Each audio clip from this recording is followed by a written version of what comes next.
Ronaldo Caiado lança sua candidatura longe dos holofotes e com tímidos apoios até mesmo dentro do partido. Em meio a um campo da direita ainda fragmentado e dominado por figuras maiores, talvez Caiado esteja pensando na sua candidatura para uma vice-presidência. Eu sou o Guilherme Moura. Eu sou o Lucas Retti. E eu sou o Pedro Penelas. E esse é o Degrau da Política. Quando se tem comando, quando tem à frente do governo um governante que não amarela, que não se ajoelha para bandidagem, é o Estado se ajoelhando para bandidagem, é o Estado do crime acima do Estado brasileiro, mas lá em Goiás não.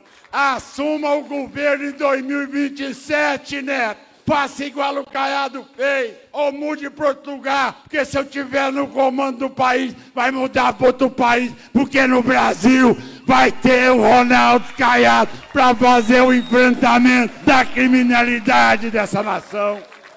Bom, isso muito se falou, é uma estratégia comum de candidatos que não são do Nordeste, que buscam nacionalizar suas candidaturas, né? Iniciam pelo Nordeste, sobretudo pela Bahia, porque é o maior estado, etc e tal. Caiado não fez diferente, iniciando aí sua pré-campanha, né? Escolhe Salvador como palco para lançar a candidatura, que além de ter esse caráter nacionalizante, né, esse potencial nacionalizante para os eleitores nordestinos, ainda tem a figura do ACM Neto, prefeito de Salvador, do partido do Caiado, né, do União Brasil, que a gente vem falando que vem tomando bastante popularidade no estado todo, né? Acerto inicial da campanha de Caiado. Sim, acho que é um acerto. E eu ia acrescentar, eu li na Folha, que quem é o coordenador da campanha do Caiado, pelo menos o coordenador nessa pré-candidatura, é o Otânio de Paula, que é do MDB do Rio de Janeiro. Ele é um ex-bolsonarista, mas ele vinha se aproximando do Lula, principalmente nesse trânsito que ele tinha com os eleitores evangélicos. Uma dessas iniciativas do PT aí nos últimos anos se aproximar de um eleitorado de base mais evangélica se deu por esse Otânio de Paula, que assumiu a coordenação da campanha do Caiado. Então ele já está tentando diversificar a representação partidária dentro dessa estrutura de campanha inicial, né? Só um ponto aqui do Otônio de Paula, porque o Otônio de Paula é uma figura que volta e meia reaparece. E ele é um desses figurões da política brasileira, assim, que anda por tudo que é lugar e tal. Só uma coisa curiosa que eu acabei de ver aqui, que você falou Otônio de Paula, eu falei, caralho, quem é esse cara mesmo? Aí eu fui ver aqui e tal. Ele é Otônio de Paula Júnior, porque o pai dele já era político também, inclusive, e pastor evangélico, Otônio de Paula pai. E ele tem dois tios que são cantores de música gospel, que é o Otoniel e Osiel. O O é forte na família. O O é a letra da família. Isso aí é Brasil profundo, né? Tem muita família com O. Já vi mais de uma vez. Agora, é confuso ver o Caiado. Eu confesso que hoje eu me surpreendi. Hoje, domingo, nós estamos gravando domingo e acabou de ter a manifestação do Bolsonaro aqui na Avenida Paulista e tiveram 7 governadores, dentre eles Ronaldo Caiado e Ratinho Júnior. Eu já queimo a língua da semana passada em que eu falei que eles estavam descolados do Bolsonaro. O Caiado não só aparece do lado do Bolsonaro, como aparece com a camisa do Brasil do lado do Bolsonaro. E isso me surpreendeu, porque ele era um cara rompido. E eu começaria a minha fala aqui dizendo: Caiado é a alternativa mais à direita que não é bolsonarista. Eu acho que ele não é bolsonarista mesmo, ele é um cara da direita. Esteve lá para fazer um aceno, mas eu acho que ele tem um acerto de ir para a Bahia, mas começa errado, indo para a manifestação pela anistia. Sinceramente, eu acho que é criar atrito com quem não precisa criar e criar laço com quem não quer ter laço. Você falou da camisa amarela, e na hora que eu vi, tem a foto ali com os governadores do Bolsonaro no meio, né? E nessa hora eu pensei, caraca, os mais, assim, ligados ao Bolsonaro estão com a camisa do Brasil. Os que tentam se deslocar estão sem, que é o Ratinho, o Zema tá até com uma camisa branca bem. E o Tarcísio tá com a camisa da seleção, mas tá com a camisa azul. Isso eu achei muito simbólico. Isso é simbólico, cara. Isso é simbólico. Mas eu fico pensando da participação do Caiado e do Ratinho no ato hoje. A USP fala em 45 mil pessoas e a Polícia Militar do Rio deve falar em 4 milhões. Apesar dos números divergirem, isso é um pouco do próprio lógica do sistema eleitoral brasileiro, né? Quer dizer, a participação deles nesse evento. Por que eu digo isso? A gente pensa muitas eleições sempre no segundo turno, né, quando a gente tem duas candidaturas já estabelecidas e o eleitor escolhe ali entre esse sistema de preferências, o teorema do eleitor mediano pode se aplicar melhor. Claro que não é sempre o candidato mais efetivamente ao centro, mas o que parece ser o centro da política no contexto que está sendo discutido, né. Mas se no segundo turno é isso, o primeiro turno é uma disputa entre a sua corrente, né. A gente pode testemunhar isso em outras eleições presidenciais, até no campo mais progressista, no campo mais à esquerda. A eleição de 2018 marcou uma disputa mais forte, pelo menos do que aconteceu nos últimos anos, no campo de esquerda, uma vez que o Lula não era candidato, estava preso. O Lula indica o Haddad como candidato naquela chapa, e ele tem um confronto inicial com o Ciro, depois ele passa, chega a ter uma boa vantagem. Mas você precisa se viabilizar dentro do seu campo para conseguir chegar no segundo turno. E eu acho que a conta do Caiado e do Ratinho, até pelo que a Quest mostrou essa semana, o Bolsonaro, quando colocado na pesquisa entre os diversos nomes que podem disputar a eleição para presidente, quer dizer, o Bolsonaro nem pode, tá inelegível, mas num cenário estimulado, o Bolsonaro é o que melhor vai quando colocado contra o Lula, fica 44-40. Então, eu acho que todos eles sabem que se eles vão ser candidatos desse campo de direita, eles vão precisar da anuência, eles vão precisar da chancela do Bolsonaro. Uma candidatura alternativa ao campo bolsonarista, com o Tarcísio candidato, mas ainda dentro do campo da direita, parece inviável do ponto de vista político. Os votos vão ser divididos, mas acredito que nem uma divisão tão igualitária. Acho que eventual eleição com Tarcísio e Caiado, o Tarcísio receberia muito mais votos da base bolsonarista e, consequentemente, dos eleitores que podem se identificar mais com o campo da direita, até pela possibilidade e a competitividade maior, e o Caiado ficaria com uma candidatura diminuída. Então eu imagino que o movimento do Caiado seja: eu preciso me estabelecer como candidato bolsonarista, mesmo que não com um adesismo tão integral às propostas bolsonaristas, mas pelo menos eu consegui ser ungido como candidato desse agrupamento político, né? Foi o que você falou no programa do Bolsonaro Real, né? De que a gente veria um bolsonarismo sem Bolsonaro. Né? Eu acho que é um pouco esse o caminho, assim. Todos eles estão disputando esse espólio, porque ele é muito grande. A gente gostaria, acho que tem muito wishful thinking, e eu me incluo nessa parte, de que o Bolsonaro perdesse essa relevância política que ele tem. Mas ele tem, mesmo que os atos dele não sejam tão fortalecidos quanto foram no passado, quando colocado para o eleitor quem ele prefere dentre todos os políticos em potencial da direita, o Bolsonaro é o que melhor vai. Vai melhor que a Michelle, vai melhor que o Marçal, que o Tarcísio, que o Caiado, que o Ratinho, que o Zema. Então, assim, se ele pudesse ser candidato, estava claro que ele era o nome mais competitivo da direita. É que ele é inelegível e provavelmente continuará até a eleição do ano que vem. E aí, o apoio dele é fundamental. E se a gente pensar que, cara, isso já começou a ter essa disputa retórica, porque sempre tem mesmo. Mas na manifestação de hoje aí, de 6 de abril, dia que a gente tá gravando, lá na Avenida Paulista, que foram os governadores e tal. Até o governador do Rio não foi, os bolsonaristas falaram mal, tal, etc. Ele tava ajudando as coisas na chuva, gente. Foi chuva. Mas eu também não vou ficar passando pano pra esse cara, não. Mas de qualquer maneira, tipo, ainda que tenha menos gente, e se você vê as fotografias, assim, das grandes manifestações de 2018, ou até das manifestações da eleição de 2022, tem menos gente, tem mesmo. Mas ainda assim é muita gente.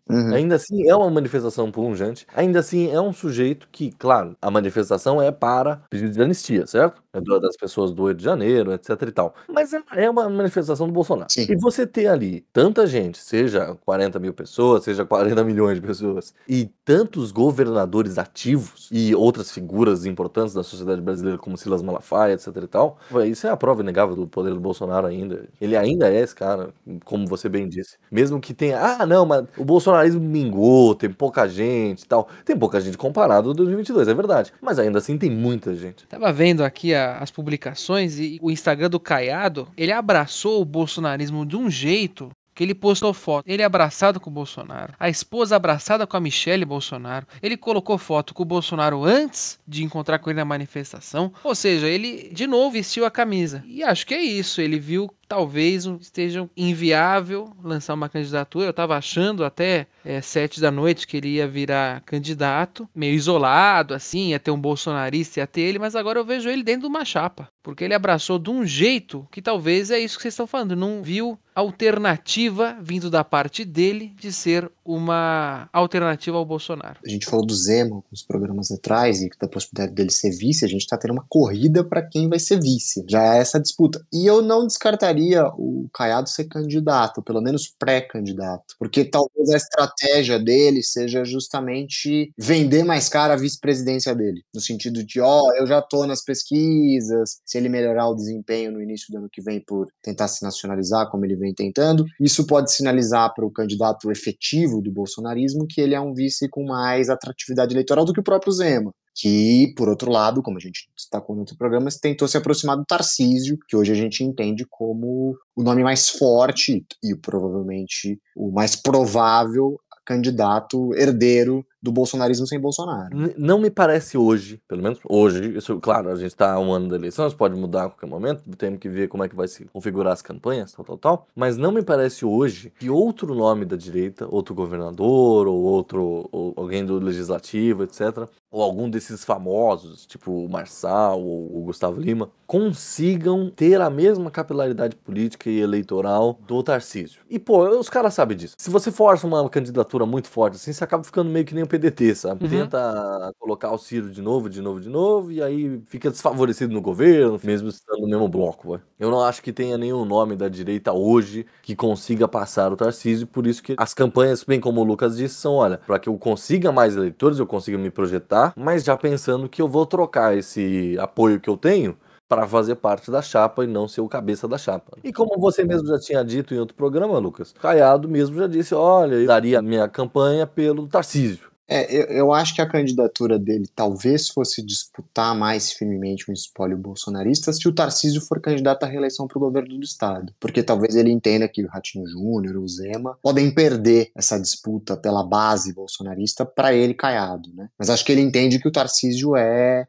imbatível nesse segmento, né? Agora, o que eu acho que pode complicar a candidatura do Tarcísio e qualquer governador, mas especialmente o Tarcísio, que pode ser reeleito, governador de São Paulo, é a questão da descompatibilização do cargo, né? Desincompatibilização do cargo, porque é abril, né? A data para o Tarcísio deixar de ser governador de São Paulo. E se o Bolsonaro insistir nessa estratégia de levar o nome dele como cabeça de chapa até ter a candidatura impugnada pelo TSE, isso não vai dar tempo. O Tarcísio vai abrir mão do governo do estado de São Paulo sem a certeza ainda que será o vice que herdará a cabeça da chapa quando o Bolsonaro tiver a candidatura impugnada. Então, o julgamento do Bolsonaro, e é uma coisa que a gente já discutiu em outros programas, provavelmente vai paralisar um pouco essas discussões. Não que elas não vão acontecer nos bastidores, mas um candidato oficial, acho que vai depender muito do momento que o Bolsonaro for julgado, o tipo de condenação que ele vai ter, e aí o que o Bolsonaro pensa em relação aos próprios filhos, né? Porque muito se discute Eduardo, Flávio como candidatos,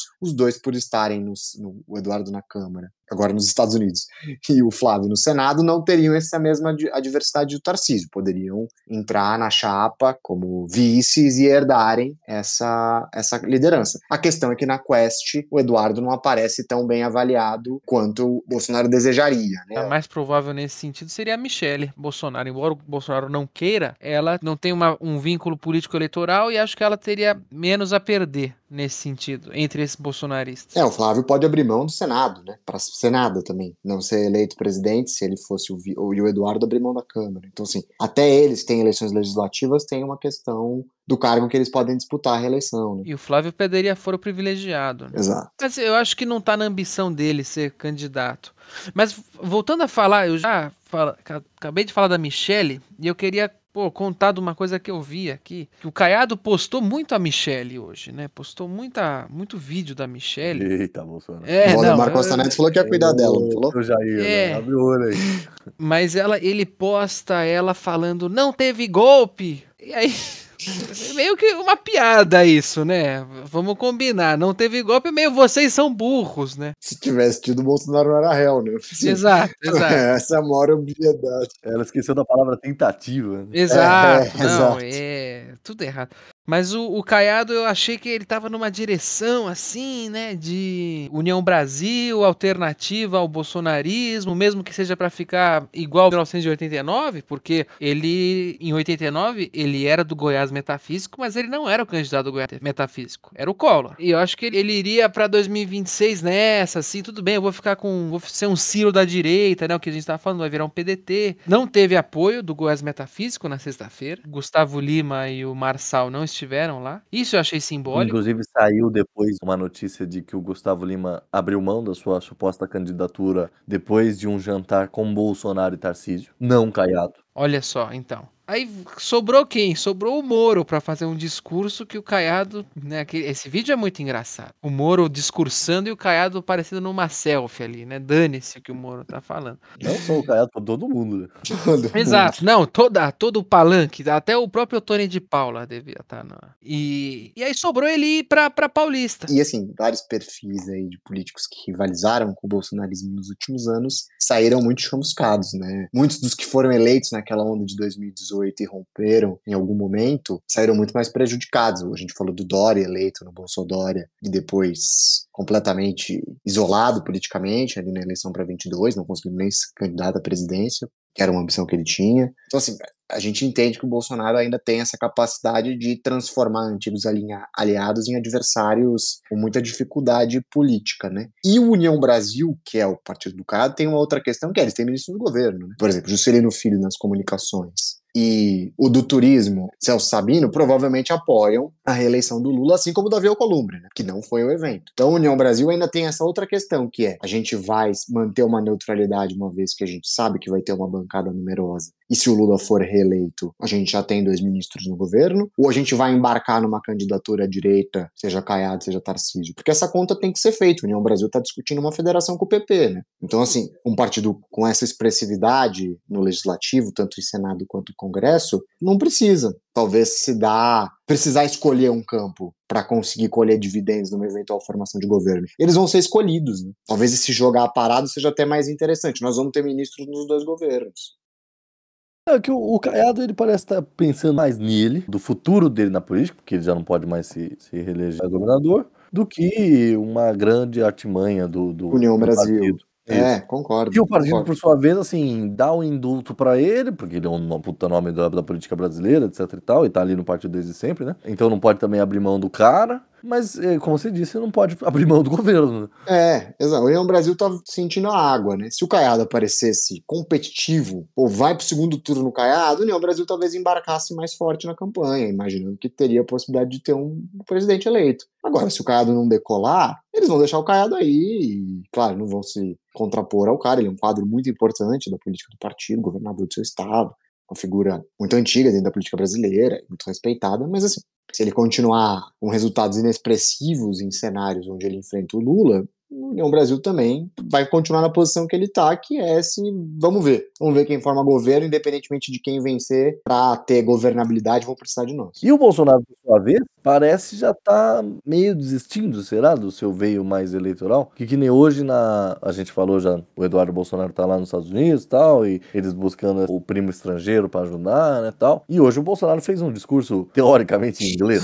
Não, Então, essa pô, foi foi pior que aquele discurso do Sarney na ONU. Mano. Não, pior que o da Dilma também, quando ela fala Também disso. teve. Meu Mas isso já me parece mirando assim pra, tipo, aqui nós não vamos conseguir nada mesmo. É melhor uma pressão internacional. Eu acho que até pelos atos que ele convocou, o programa não é exatamente sobre isso, a gente até falou em outro programa sobre o ato dele lá na Praia de Copacabana. Os números são melhores hoje do que no Rio, mas São Paulo é uma cidade substancialmente maior do que o Rio de Janeiro, e os números não foram tão mais expressivos assim, e a gente tá E a falando de uma Paulista é manifestação. menor que a Copacabana. Paulista é também, ajuda na menor, é fotografia. mais fácil chegar na Avenida Paulista se você tá em São Paulo do que na Praia de Copacabana se você tá no Rio. A oferta de transporte público é muito mais Ainda mais a turma ampla. da Barra, né? Que é o eleitorado dele. E a outra questão que tem que ser discutida é, essa manifestação já foi convocada com o Bolsonaro réu. Então todo mundo que compareceu a essa manifestação sabe, direto ou indiretamente, o motivo de estar lá, né? Mas assim, os atos mais esvaziados talvez façam acreditar Bolsonaro e seus aliados mais próximos de que ele vai ser condenado. E de que ele já tem uma inegibilidade pelo TSE, uma condenação pelo Supremo, torna praticamente irreversível a possibilidade dele ser candidato ano que vem. E aí, uma vez que ele não vai ser candidato, talvez ele já esteja começando a articular as alternativas. O primo estrangeiro aí, o filho estrangeiro no caso do Eduardo, é uma possibilidade, tentar repercutir com os Estados Unidos com a administração Trump, e a outra é se ele indicar o presidente para 26, o Tarcísio é eleito, ele vai ter feito o presidente, o Tarcísio vai ter alguns deveres a cumprir ali com o Bolsonaro, Tarcísio ou qualquer outro nome. Né?